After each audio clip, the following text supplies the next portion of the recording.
माननीय अध्यक्ष जी,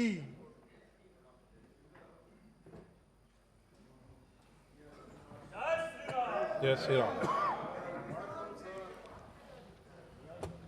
नियम 377 के अधीन मामले सभा पटल पर रखने की इजाजत दी जाती है। माननीय गृह मंत्री जी।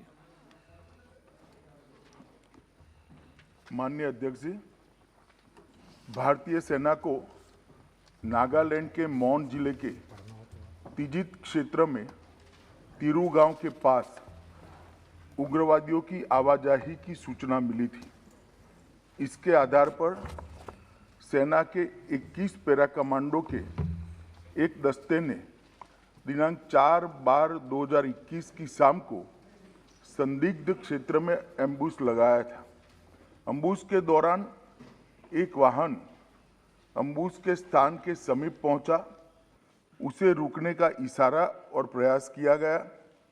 रुकने की बजाय वाहन द्वारा उस जगह से तेजी से निकलने का प्रयास किया गया, जिसके उपरांत इस आशंका पर कि वाहन में संदिग्ध विद्रोही जा रहे थे, वाहन पर गोली चलाई गई, जिससे वाहन में सवार 8 व्यक्तियों में से 6 व्यक्तियों की मृत्यु हुई। बाद में एक गलत पहचान का मामला पाया गया। जो 2 लोग घायल हुए थे, उन्हें सेना द्वारा ही इलाज हेतु नजदीकी स्वास्थ्य केंद्र में ले जाया गया। यह समाचार प्राप्त होने के बाद स्थानिक ग्रामीणों ने सेना की टुकड़ी को घेर लिया, 2 वाहनों को जला दिया और उन पर हमला किया। इसके परिणाम स्वरूप सुरक्षा बल के एक जवान की मृत्यु हो गई तथा कई अन्य जवान घायल हो गए।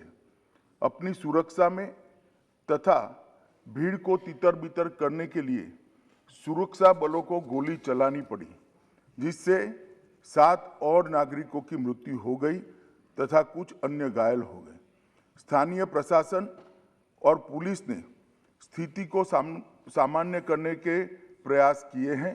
अभी स्थिति तनावपूर्ण लेकिन नियंत्रण में बनी हुई है। पुलिस महानिदेशक नागालैंड और आयुक्त नागालैंड ने दिनांक 5/12/21 को घटनास्थल का दौरा किया।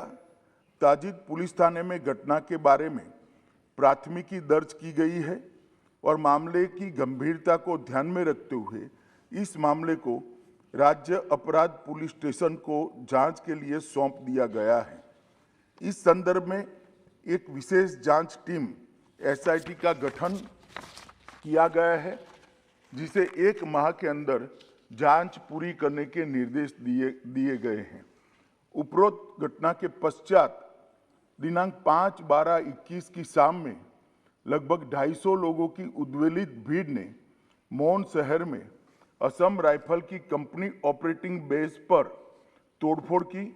भीड़ ने COB के मकान में आग लगाई, जिसके उपरांत असम राइफल की टुकड़ी को भीड़ को तितर-बितर करने के लिए गोली चलानी पड़ी। इसके कारण एक और नागरिक की मृत्यु हो गई और एक अन्य घायल हो गया। प्रभावित क्षेत्र में किसी और अप्रिय घटना को रोकने के लिए अतिरिक्त बलों की तैनाती कर दी गई है। सेना की 3 कोर मुख्यालय द्वारा एक प्रेस वक्तव्य जारी किया गया है, जिसमें निर्दोष नागरिकों की दुखद मृत्यु के घटनाक्रम पर अत्यधिक दुख सेना द्वारा व्यक्त किया गया है।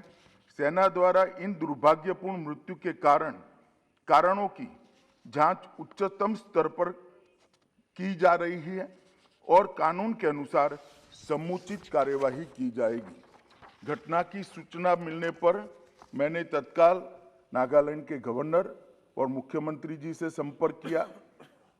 गृह मंत्रालय द्वारा भी नागालैंड के मुख्य सचिव और पुलिस महानिदेशक से संपर्क किया गया। कल पूरे दिन स्थिति को मॉनिटर किया गया। गृह मंत्रालय द्वारा तुरंत पूर्वोत्तर के प्रभारी अपर सचिव को कोहिमा भेजा गया, जहां उन्होंने आज सुबह नागालैंड राज्य सरकार के मुख्य सचिव एवं अन्य वरिष्ठ अधिकारियों और अर्धसैनिक बलों के वरिष्ठ अधिकारियों के साथ बैठक की, स्थिति का विस्तारपूर्ण समीक्षा की है, ताकि यह सुनिश्चित किया जा सके कि शीघ्र सामान्य स्थिति बहाल हो। यह निर्णय लिया गया है कि सभी एजेंसियों को यह सुनिश्चित करना चाहिए कि विद्रोहियों के खिलाफ अभियान चलाते समय भविष्य में ऐसी कोई दुर्भाग्यपूर्ण घटना की पुनरावृत्ति न हो। सरकार स्थिति पर सूक्ष्मता से नजर रख रही है और क्षेत्र में शांति और सौहार्द सुनिश्चित करने के लिए आवश्यकता अनुसार जरूरी उपाय भी किए जा रहे हैं। राज्य प्राधिकारियों ने एहतियात के तौर पर प्रभावित इलाकों में निषेधाज्ञा लागू की है। भारत सरकार नागालैंड में हुई इस दुर्भाग्यपूर्ण घटना पर अत्यंत खेद व्यक्त करती है और मृतकों के परिवारों के प्रति गहरी संवेदना व्यक्त करती है।